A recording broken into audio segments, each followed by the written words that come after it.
Hello, and welcome to the presentation. My name is Dr. Doug Gilbert, and I'm here today to talk about collaboration. First, I'll give you a little context of who I am and where I come from. I'm currently doctoral faculty at Walden University, also a visiting professor of entrepreneurship at Vilnius University in Lithuania. I am also a PhD candidate at the University of Twente. I've been teaching entrepreneurship for well over 15 years in various universities and settings, and I also manage two entrepreneurial companies. That brings together a combination of academic experience and real-world experience in this area of entrepreneurship. The topic for my talk today is around collaboration, and I believe that it is a very much needed competency in the area of entrepreneurship education. So let's get started. Three areas that I will look at today are setting some context about entrepreneurship education, just to understand its importance, its place in the world, and a few basics. Secondly, I would like to bring forth some ideas about understanding collaboration in entrepreneurship in general. This sets the stage for why collaboration is important when we start teaching about entrepreneurship. Third and last, I will propose a pedagogy at a high level for collaboration in entrepreneurship education.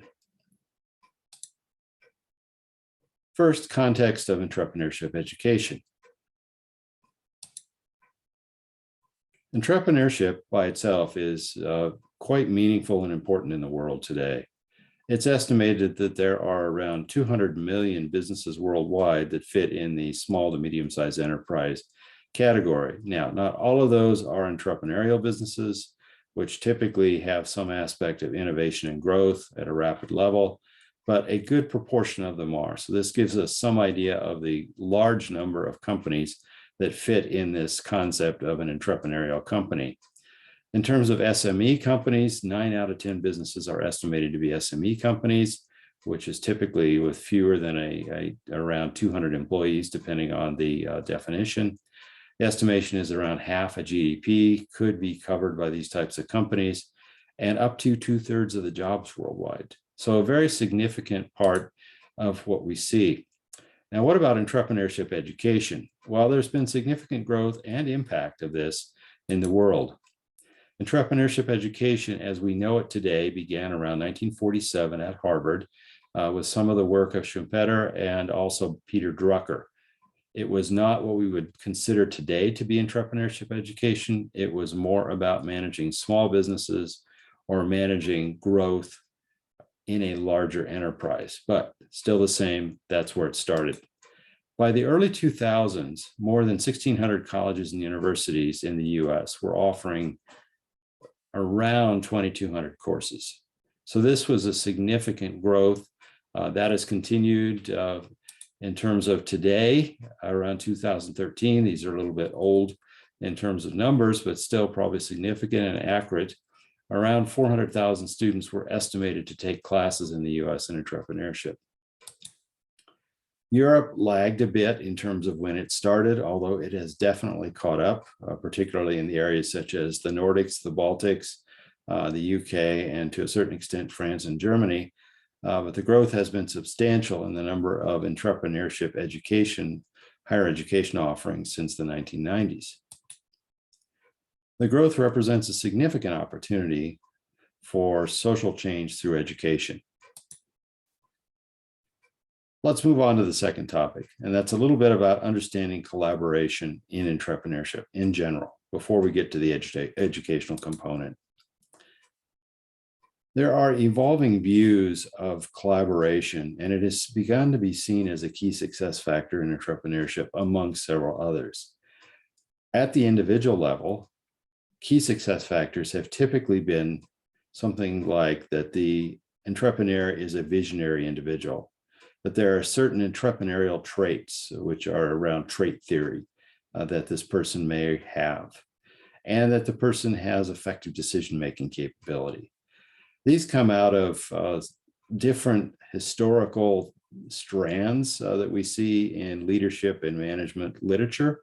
The idea of the visionary could almost be equated to the strongman leadership ideas which were prevalent and largely are not accurate, but certainly out there. The entrepreneurial traits, very similar to trait theory, be it in personalities, be it in leadership, and decision-making, particularly in the 1950s, 60s, 70s, and through the early 1980s, was a key component of managerial and leadership education. So it's not surprising to see these things creep into entrepreneurship as defining what's successful. What we do see, however, at the individual level is the growth of this idea of the need to network or essentially collaborate. And that means to be out working, building relationships, and drawing people together toward the entrepreneurial organization. At the team or group level, there is a fair amount of literature, and it is still growing at a good pace, which says that team membership skills need to be balanced. In other words, you need to have a cross-section of appropriate skills on the team. So this reflects essentially a lot of the teams literature and teams thinking that we saw in the 1980s and 90s and through the early 2000s. Goal setting is seen as a key part of the team or group aspect. But what we see most recently, about in the last 5 to 10 years, is a very strong emphasis in growth in literature around team collaboration. Trying to understand that, trying to measure it, and trying to bring it forward.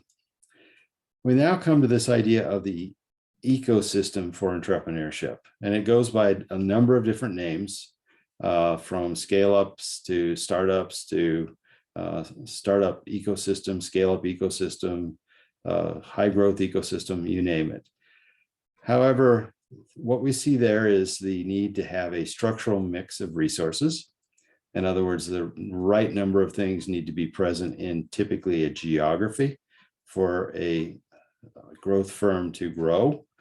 There needs to be attention paid to growth processes. So this is, in other words, how a particular startup or scale-up entrepreneurial company can grow. So a lot of these are, for example, customer discovery, customer development, needs analysis, a number of things like that are seen as these growth processes. Sometimes they go by the name of traction. There's a number of different nomenclatures out there, but essentially it's around how the organization can grow. And this is a key part of entrepreneurial definition, that there's growth. What we now see, though, is a real focus on collaboration mechanisms, not just that we need to collaborate in the sense of an aspiring type of hope for something to occur, but actually how it works, what types of mechanisms get put in place. So that's been a change in the ecosystem. So overall, collaboration is starting to weave its way in different ways to these three levels of analysis that we typically see. In the individual level, we're seeing networking or collaboration skills of the networker take really a central place. At the team and group area, we're seeing teams literature and teams ideas come into entrepreneurial firms about how you run an effective team in a high innovation and in a high stress, high risk environment. And then, of course, at the broader ecosystem, then what are the effective collaboration mechanisms? I'm now going to transition into a pedagogy for collaboration in entrepreneurship. So how do we teach collaboration in an entrepreneurial program? My proposal is to move to a model which I call ASK. I'll explain that in a moment. ASK, in short, is a social construction teaching sequence to collaborative competencies. And I'm calling these competencies instead of just one competence, because as you'll see, there are several sub-competencies.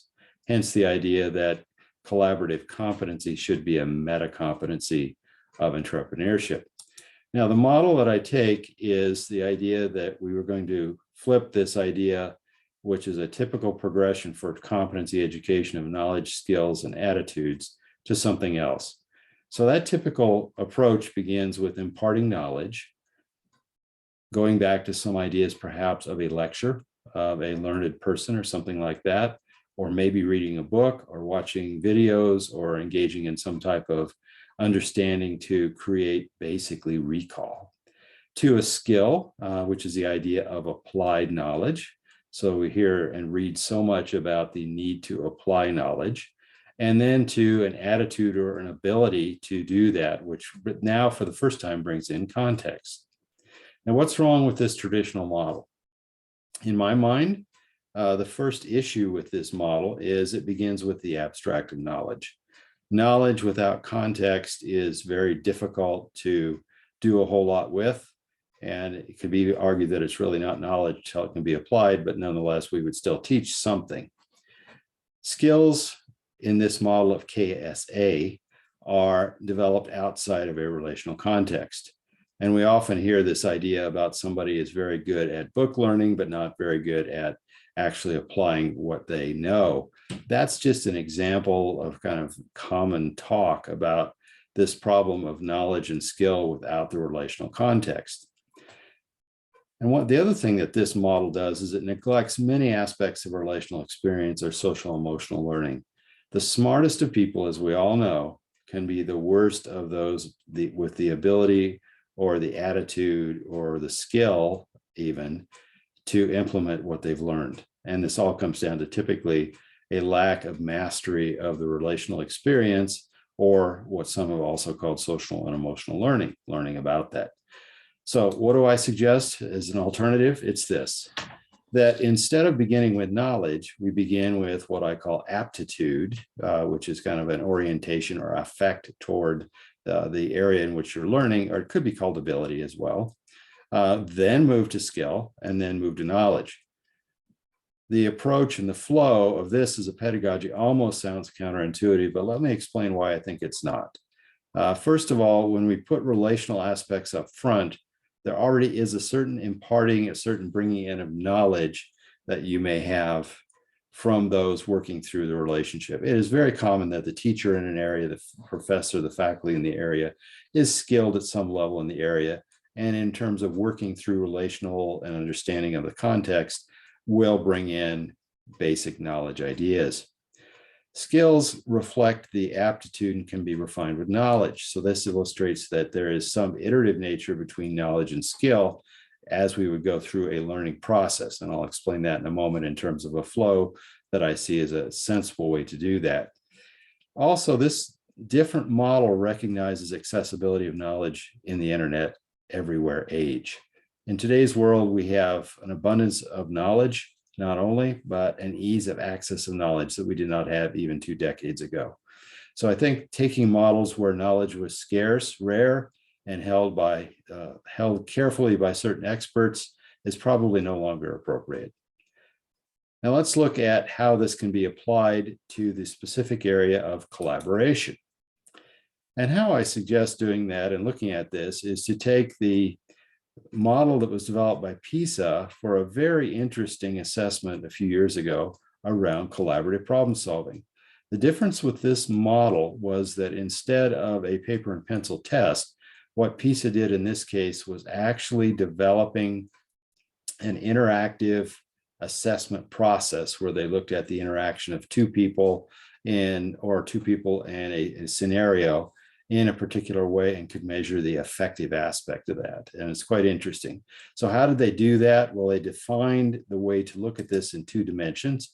The first was they defined competencies, which I would say are sub-competencies of this idea of collaborative competence. And then they built in this idea of what are the processes. So what is the flow? What is essentially a leveling or a scaling of ability of applying and using those competencies. How does this look? Well, let's look at the next slide.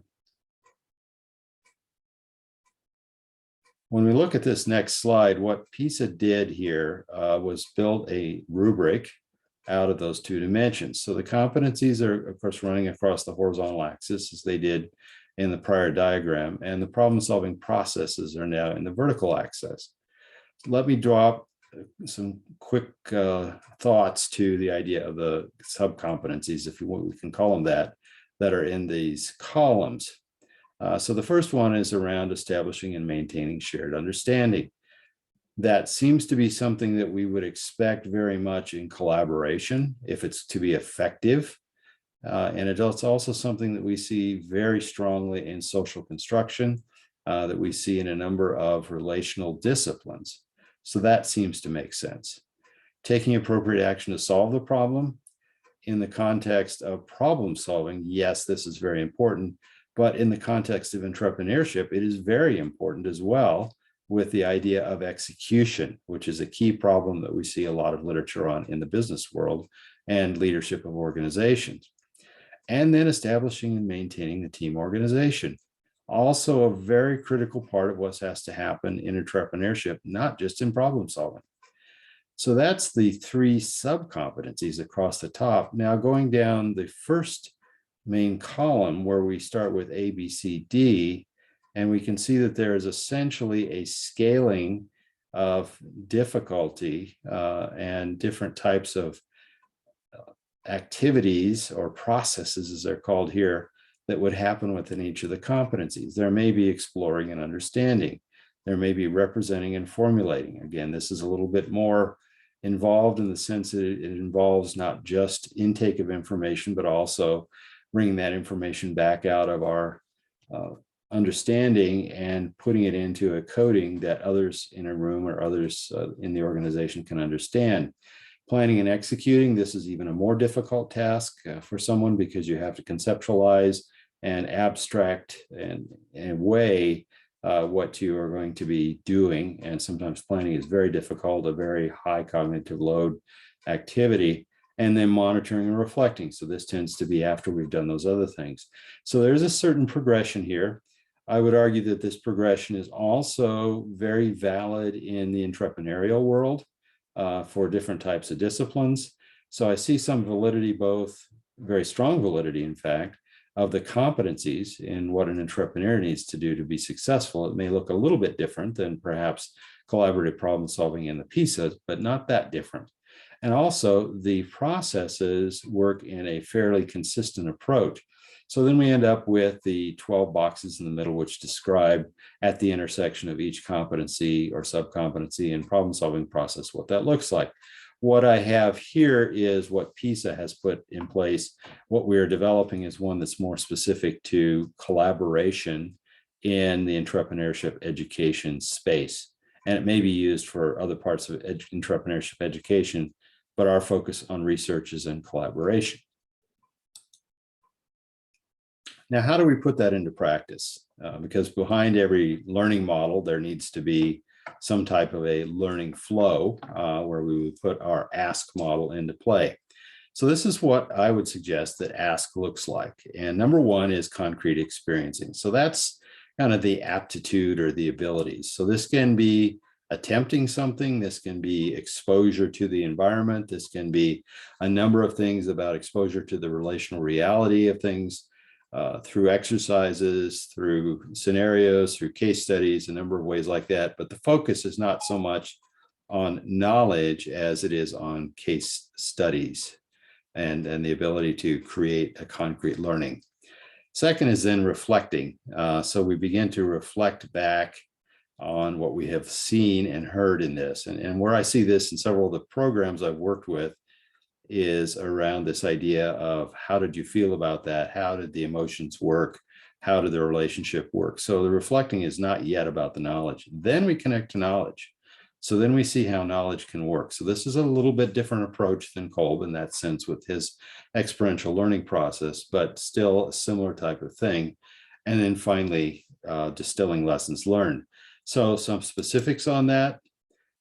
When we set up our concrete experiencing, that should be done and scaffolded using an appreciative sequencing. And we know this from appreciative inquiry. We also know it from brain-based research about what parts of the brain get activated first and how you can avoid the amygdala hijack that can happen with too much negativity or overload and cognitive overload.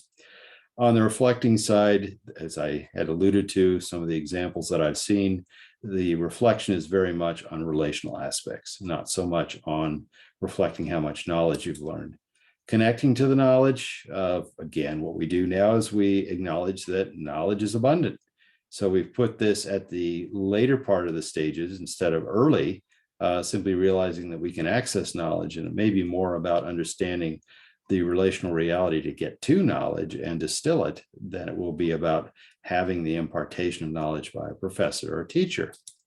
And last, the distillation of knowledge or distillation of lessons learned sets that learning into a relational context, because we've done things in a relational context up to this point. If I now map that into the PISA rubric, just as an example, you could see perhaps activities in each of those areas or crossing the different areas. And here they're just illustrated in each area for purposes of presentation, but you could see examples of that for each of those areas. So I think there's a lot of potential for this model to move forward to teach collaborative competencies in each of those areas. So quickly, some conclusions. First of all, as we've seen, collaboration is an important aspect of entrepreneurial success at the personal, team, group, and ecosystem levels. Collaboration is rapidly gaining traction in entrepreneurship education. Collaborative competence, as I call it, a meta competency, can and should be a component of entrepreneurship education. And I do propose a shift in the competency model sequencing, which is fairly typically called KSA, knowledge, skills, and abilities or attitudes, to ask, which is aptitude or ability, skill, and knowledge. I think that provides a much more relational, contextual approach to learning. Thank you very much for your attention in this presentation. The slides for this presentation are available at this URL, rebrand.ly/Taos21-Gilbert, or by scanning this QR code. Should you wish to discuss this topic more, I am more than welcome to engage in any kind of discussions with you, and my email address is doug@ltacademics.com. Again, thank you very much, and I very much appreciate the time that you've spent with me in watching this.